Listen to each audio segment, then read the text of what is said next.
And hello, friends. We welcome you to another episode of Chapters here on Armstrong Television. Chapters is the show that profiles authors, editors, and publishers in West Virginia, Ohio, and Kentucky.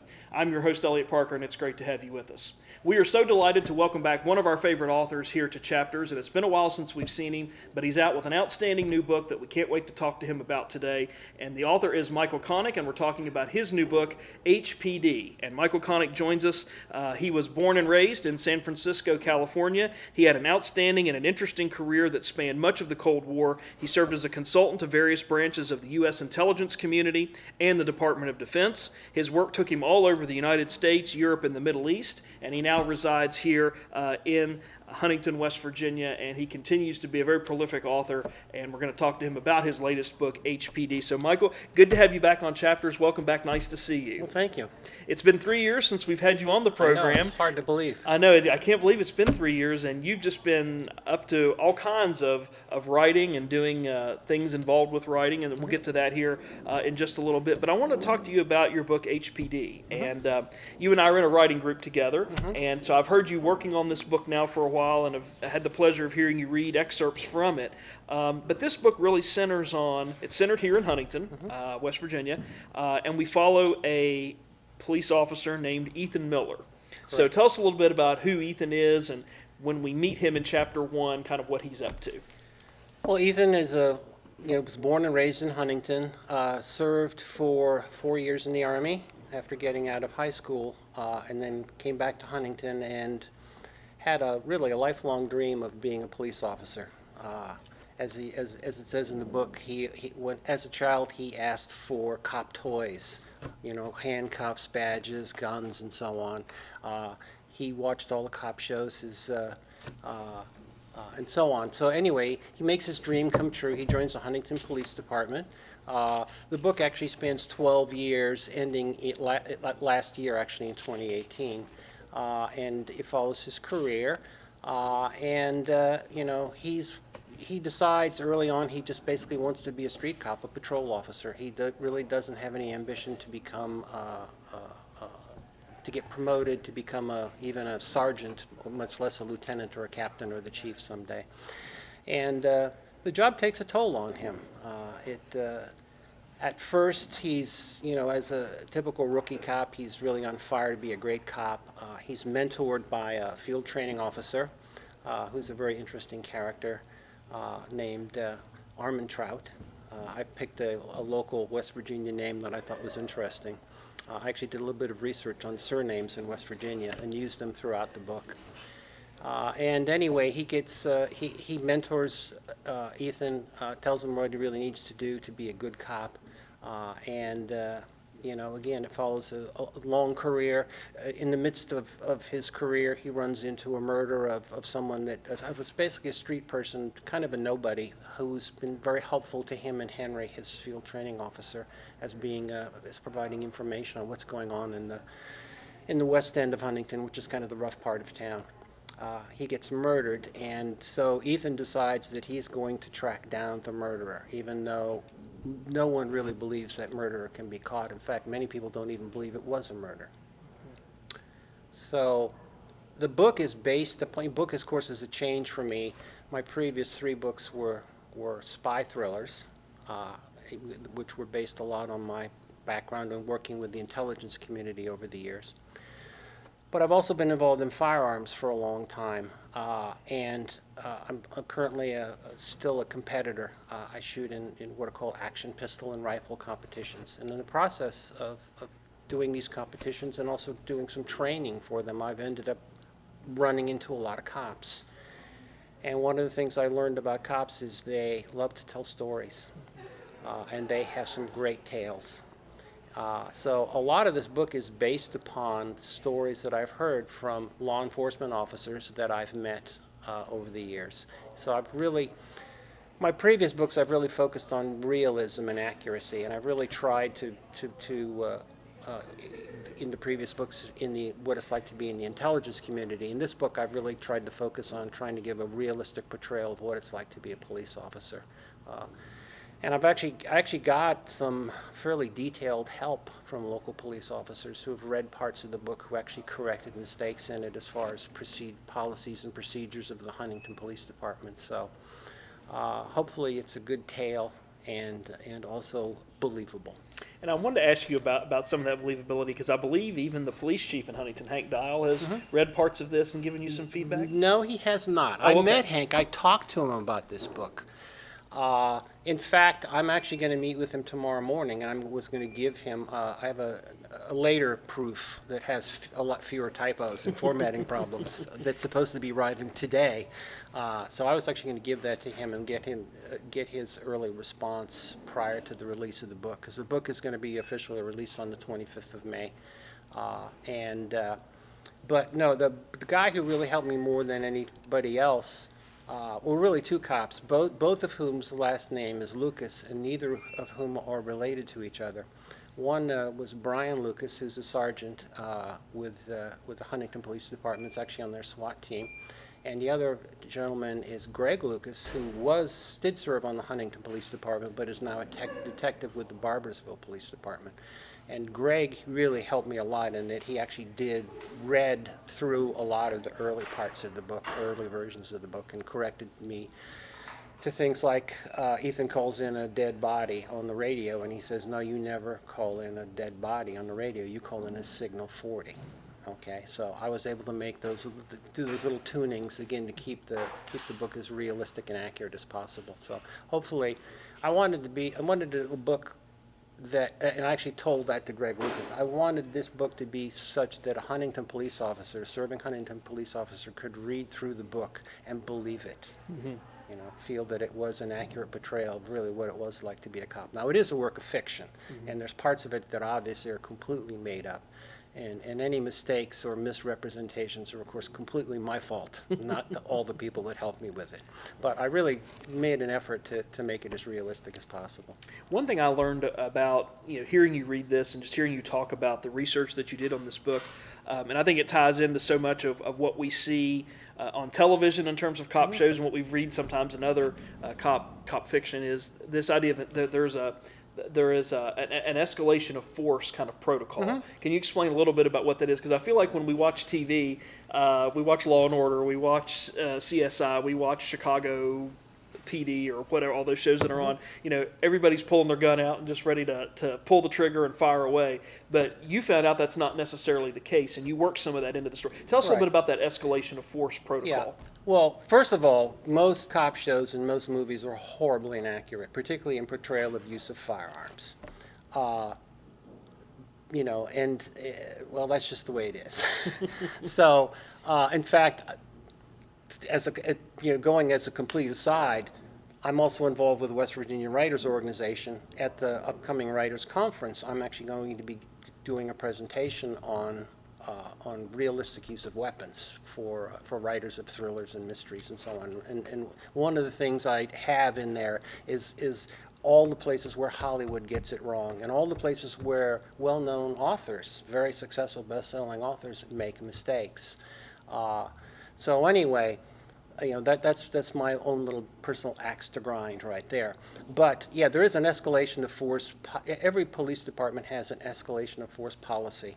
Typically, it's a manual which says that, basically, you start off pleasantly asking somebody, and then you basically command them, and then eventually you use appropriate force. And appropriate force is appropriate to an individual situation. So if somebody is unarmed and drunk and just wants to, just doesn't want to cooperate, you're not going to pull out your gun and shoot him. If you do, the cop will actually go to jail in that case. I mean, that's obviously completely inappropriate. So, yeah, so one of the things that Ethan learns about is this whole idea of what is the appropriate level of force to use. And in fact, through the entire book, he has to draw his gun a couple of times, but he never actually fires it in anger. He gets very close in a couple of situations.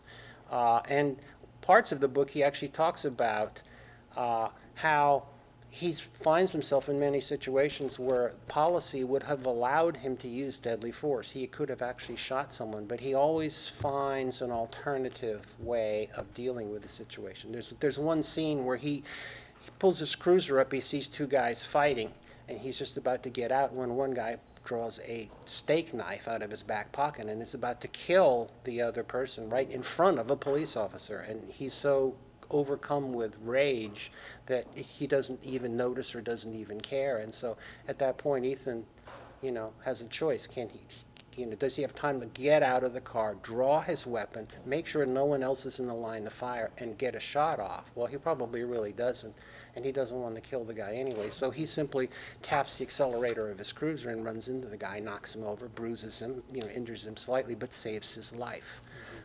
And this is one, this is the kind of thing really the good cops have to do all the time. They have to come up with imaginative ways of using appropriate force without going too far. Police officers who go too far end up getting indicted. Mm-hmm. Absolutely. And what's interesting about you telling that story from your book about him using the police cruiser to kind of bump the guy just to get him sort of off of his feet is that Ethan kind of alternates between loving this job as he gets more experience but hating it too. We kind of see that evolve as he gets older, as he meets and has more situations, as he works with his commanding field officer early on and then grows away from that. But he, despite the fact that he kind of loves and hates the job at times, he really wants to be a great cop. He really wants to ultimately be a great cop. And how does he balance that, without giving too much away, how does he balance kind of that love-hate feelings that he has or thoughts with his ultimate goal of trying to become a great cop? Well, one of the things that happens to real police officers, and it's something that that when you get to know them well, that they talk about it, is how the job really tends to isolate you. It really, pretty much the world gets divided up into cops and everybody else, and everybody else is usually, is considered. Let's say how I can say it kindly in a PG way, jerks. Okay, so there's cops and there's jerks.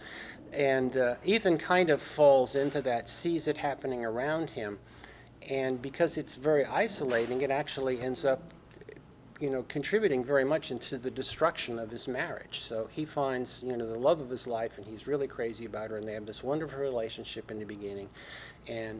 But because of what he wants to do, how important his job is to him, and his goals start clashing with the goals of his wife, and eventually it destroys his marriage. And eventually he finds himself alone and angry and is drinking a lot and is isolated, and he basically has to, this is kind of the big curve of the novel of the despair that he fights and has to work through and eventually survive and still be true to being a good cop, not turning it. There's one cop, there's a quote kind of a bad cop, and he's pretty mild bad cop in the book, but his name is Roscoe, and he's actually based upon a real L.A.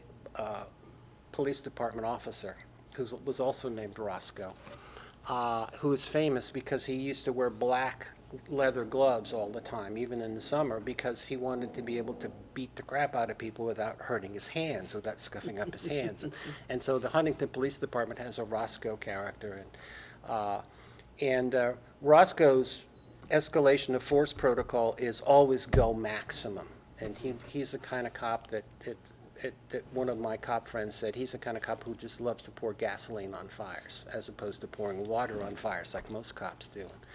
So he actually gets involved in his first riot that's actually caused by Roscoe, where he has a situation with a bunch of bikers where Ethan has them under control, and the bikers start making fun of Roscoe because Roscoe's very short, and Roscoe doesn't take joking about his height very well, and so the thing escalates and turns into a full-blown riot. So, and again, it's a journey. It's a 12-year journey of demon. Ethan has to really confront his demons as to really what's important to him, and is he willing to give up his marriage to be true to his goal of being a great cop. He doesn't want to just be a good cop. He wants to be a great cop. and as a result of which he ends up losing his marriage, goes through a period of great despair and depression and heavy drinking and so on, and eventually comes out the other end with a much more refreshing attitude towards life. And in fact, to one of the latter chapters, he pulls somebody over who's obviously speeding and decides to give the guy a break, and actually realizes that he's not turning into an embittered old cop after all. He's actually turning into an okay guy.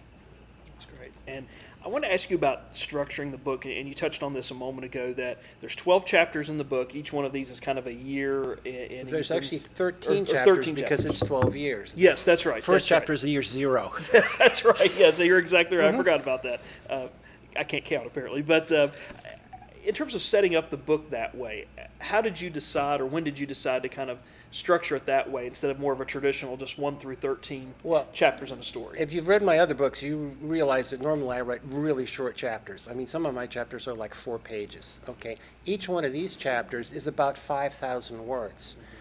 The reason it was done that way is it was done for 2 reasons. Number one is because I wanted to try a different approach to writing a novel. And number 2 is Ethan actually learns from his field training officer 13 things every cop needs to know.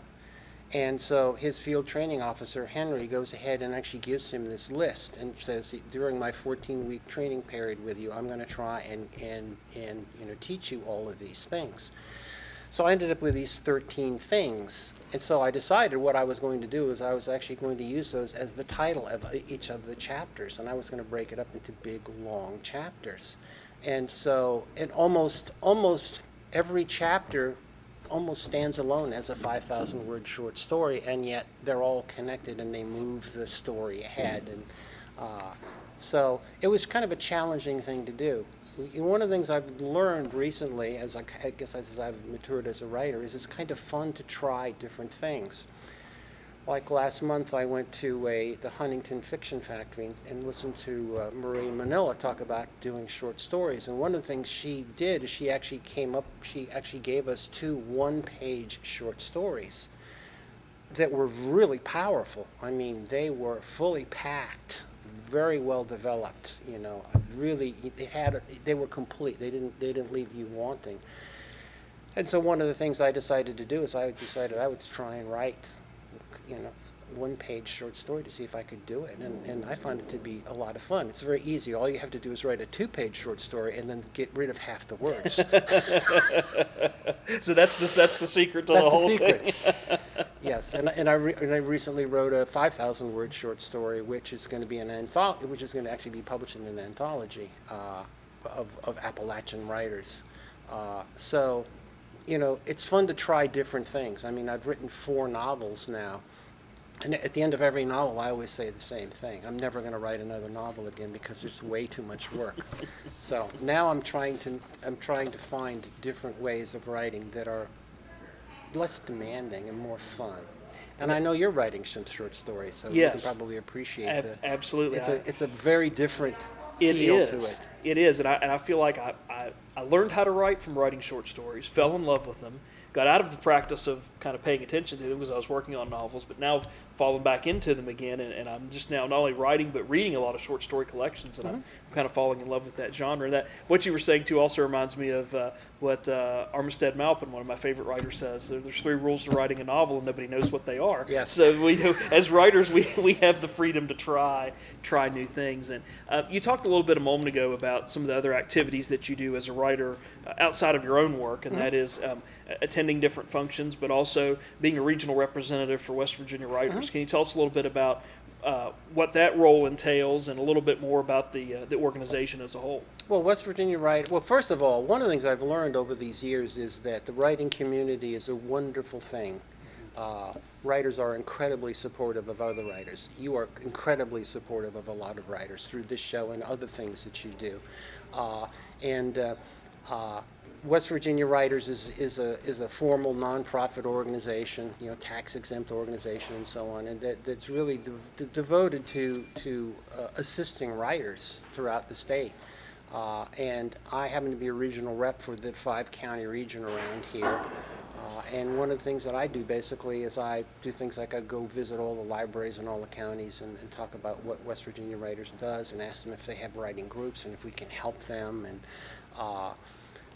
I support if there's any kind of writing event, like there was recently a novel symposium that, of course, you were aware of, involved in, and I arranged to get some scholarships for some people who couldn't otherwise attend.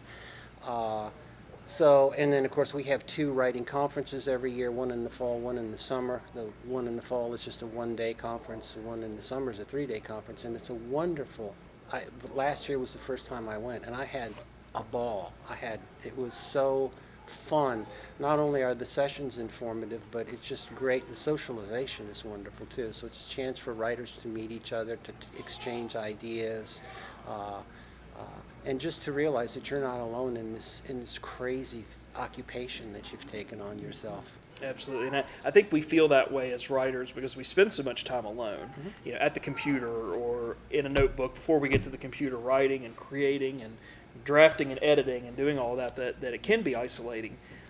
But it is those opportunities. It's organizations like West Virginia Writers. It's going to conferences. It's joining writing groups. It's all those things that you can do, I think, as a writer to branch out that is going to make the experience that much more fulfilling. And I know that you're a big proponent of that, of starting out small and joining a writing group in your community. And if there's not one in your community, starting one, because you'll be amazed at how many people are looking for that avenue just like you that maybe aren't aware of that. Right, and if you're a writer in the area, you don't even have to be a resident of West Virginia to join West Virginia Writers. In fact, the president of West Virginia Writers actually lives in Ohio, and we try not to hold that against him.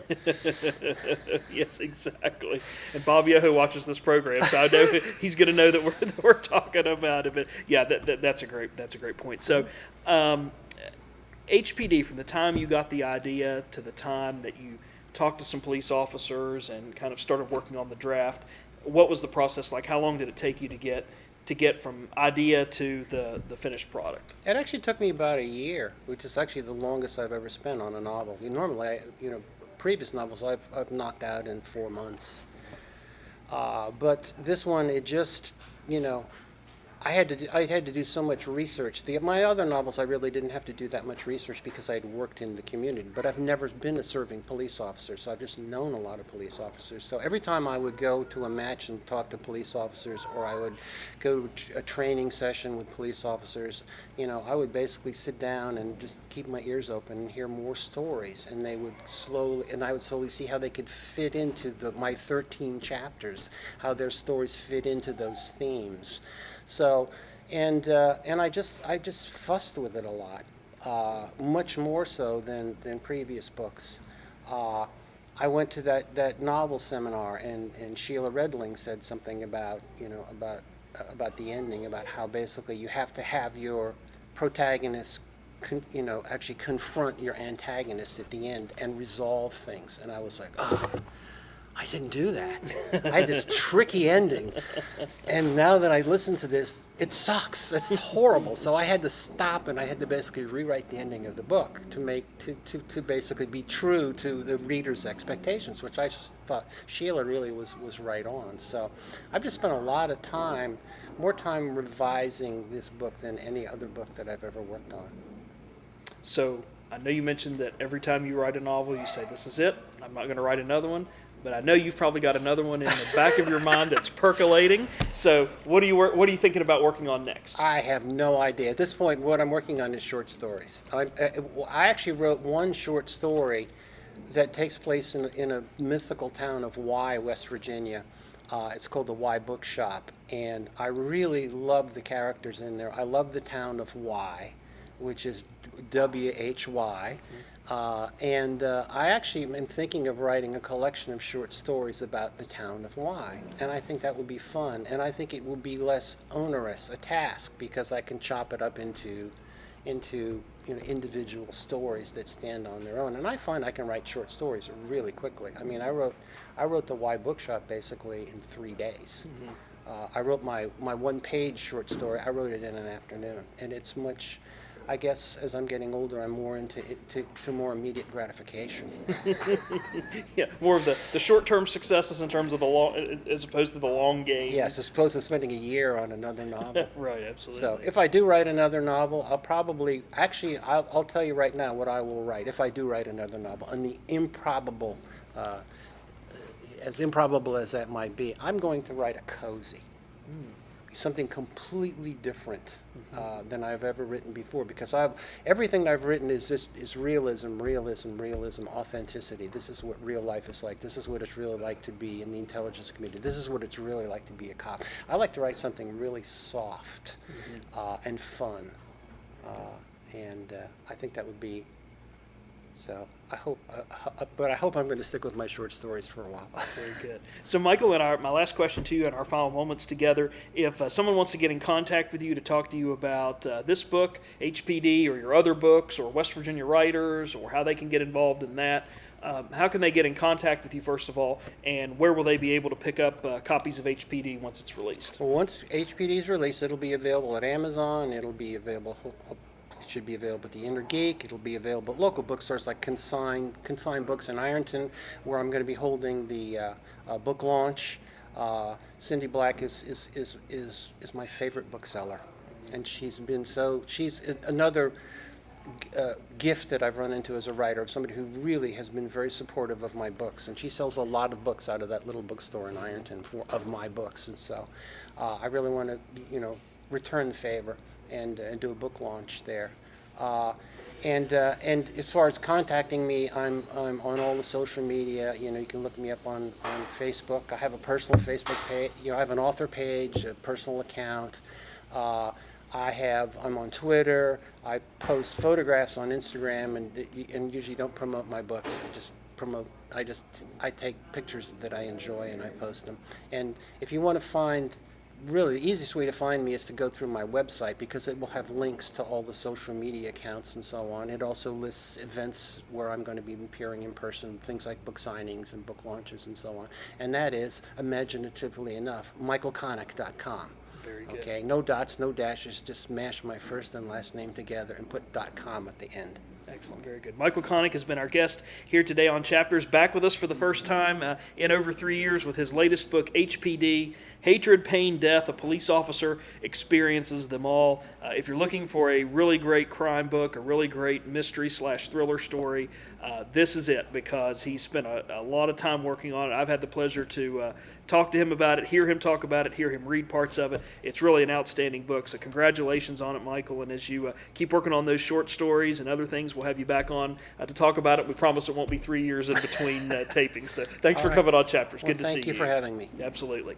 We also want to take a moment to say thanks to the staff and management of the Inner Geek here at Pullman Square in downtown Huntington for providing our on-site support and assistance today. Please come down to the Inner Geek and inquire about Michael Connick's book, HPD. And we also want to remind you that many of the other authors, editors, and publishers featured on our program have their works for sale right here at the Inner Geek. So come on down to Pullman Square and get whatever reading taste you need satisfied right here at the bookstore. And we appreciate their support each and every episode here on Chapters. And if you are a fan of social media, we've got a variety of platforms available to you and for you with which you can stay in contact with the program. The first of those is through an email address, and our email address is right here at the bottom of the screen. We also have a Chapters page and a Chapters tab on the Armstrong One Wire page through YouTube. If you like to watch programming on YouTube, that address also is here at the bottom of the screen. Once you plug that into your web browser, look for the Chapters tab, and we've got all of our author, editor, and publisher interviews archived for you there as well. And if you're a viewer and a user of Facebook, we have a Chapters page on Facebook, and that address is right here